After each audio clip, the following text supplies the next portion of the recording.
Hi, I'm Rachel from Gentle Frog. Please like, comment, and subscribe for more content. If you're having issues with your bookkeeping, please follow the link at the end of the video to schedule a one-on-one appointment with me. Thank you.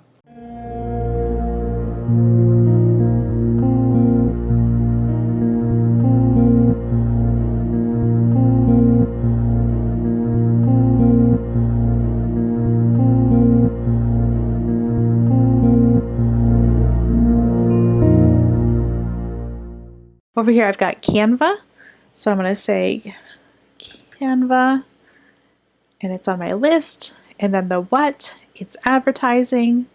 I can add a description if I want, or I can not. So you can kind of see how it goes pretty quick. The next thing I want to do is show you the cash coding tab. It's next to the Reconcile tab, so I'll click on it here. The cash coding tab is just a different way of organizing the things that I need to put away. It's not better or worse than Reconcile. It takes the place of Reconcile. So you might find that you like this better, or you might find you like Reconcile better. It's really your preference. So the first transaction, the payee is DreamHost, and it has all this extra information. I'm just going to change it to say DreamHost.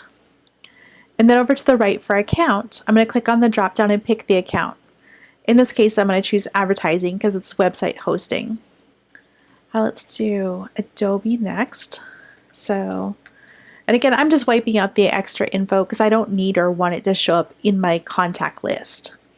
So Adobe is an office expense. The next one is Acuity. All right, and then over here, office expense. So you kind of get the idea.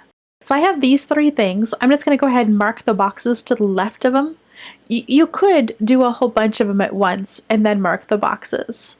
Right now I can see I have 24 things to deal with. When I click Save and Reconcile selected, it's going to drop me down to 21 things.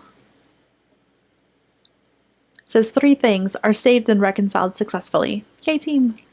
If you have any questions, please leave a comment, send me an email, or schedule an appointment. Thank you so much.